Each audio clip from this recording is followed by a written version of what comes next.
You're looking at a climate hero. Food, fertilizer, plastic.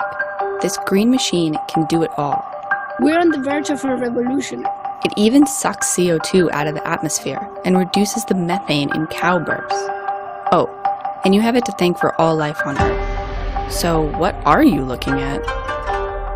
It's algae, 3.5 billion years old, and we're only just figuring out its potential.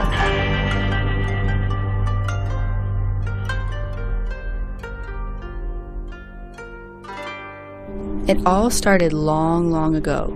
The Earth was a hot soup, full of toxic chemicals. No animals, no plants. Blue-green algae, or cyanobacteria, changed all that. Cyanobacteria are essentially one of the most fascinating groups of organisms there are. They're really fascinating. This is Moritz Koch, a microbiologist who studies this particular type of algae. The fact that we are nowadays living in a world which has oxygen in the atmosphere is mostly due to the so-called Great Oxygenation Event, which is when about a couple of billion years ago cyanobacteria started producing oxygen and thereby created the world we live in today. Cyanobacteria are what are called microalgae, very small. Macroalgae, on the other hand, is what washes up on the beach and what many call seaweed. Algae are actually like the plants in the ocean, and so they do the same process as plants do on land, which is photosynthesis. So they take up CO2 and they convert it using sunlight.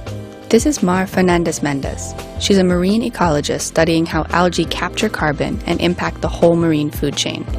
When an algae uses up that carbon from the ocean, then the ocean immediately absorbs carbon from the atmosphere, because it's in constant equilibrium. So if you remove something, it needs to get equilibrated with the atmosphere again.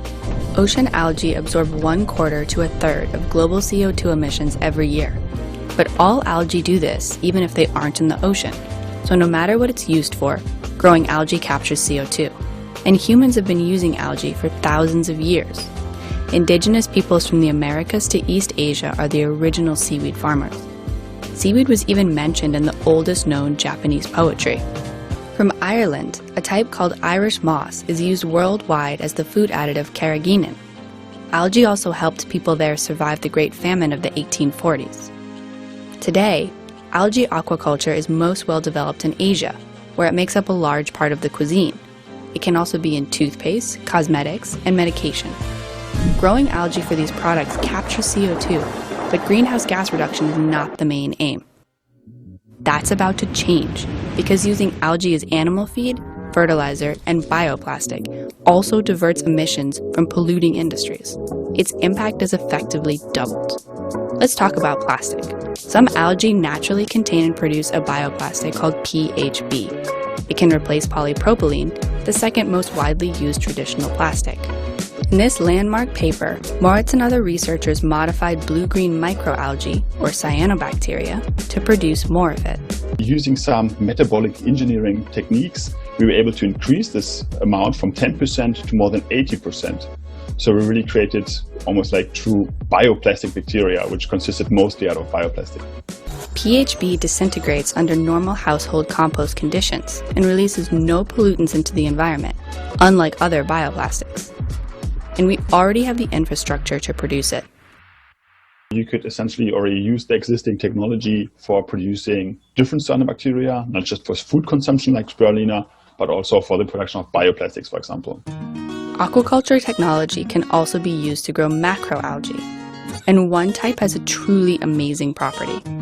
When Asparagopsis taxiformis is added to animal feed, it reduces methane from livestock by up to 82%. Methane is produced in the stomach of livestock during digestion, which the animals then release. Compounds in this seaweed appear to stop the gas from forming in the first place. Startup Symbrosia is in the media spotlight for producing algae feed for livestock, but questions remain as to scalability, partly because this algae needs to be farmed. In some cases, however, the algae is already there, like sargassum, a perfect example of too much of a good thing. Its home is the Sargasso Sea, which accounts for 7% of the CO2 absorbed by all the oceans. But due to global warming and pollution, sargassum is growing out of control. Huge amounts are washing up yearly in the Caribbean and Gulf of Mexico. In 2018, the bloom weighed over 20 million tons. Normally, the algae would disintegrate, but now it's washing up on shore. Besides smelling horrendous, it contaminates the water, killing off animals and destroying coral. At this quantity, these mats of sargassum are basically Death Stars. Jorge Vega Matos works at Sea Combinator, a company that focuses on using sargassum blooms to make climate-friendly products. One promising use is fertilizer, something that dates back to the Roman Empire. Now, it's being synthesized into extracts for large-scale use. We're able to turn it into different compounds that are applied foliarly, so on the plant itself as a spray, that can be applied directly into the land, either in liquid form or also in little granules. Nutrients in the fertilizer enrich the soil and induce processes in the plant that protect against pathogens. The result is more fruits and plants more resistant to stress and disease. But the most direct way to use algae is also the simplest: pure CO2 sequestration. Algae naturally falls to the ocean floor when it dies. There it stores its captured CO2. We can speed up this process.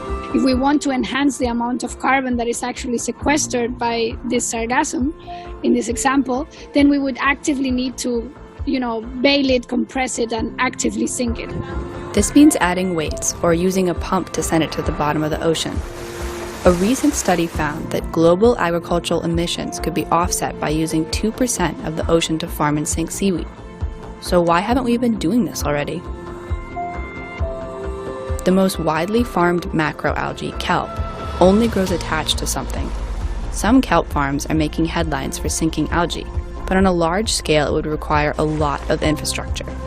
Here's where sargassum comes in.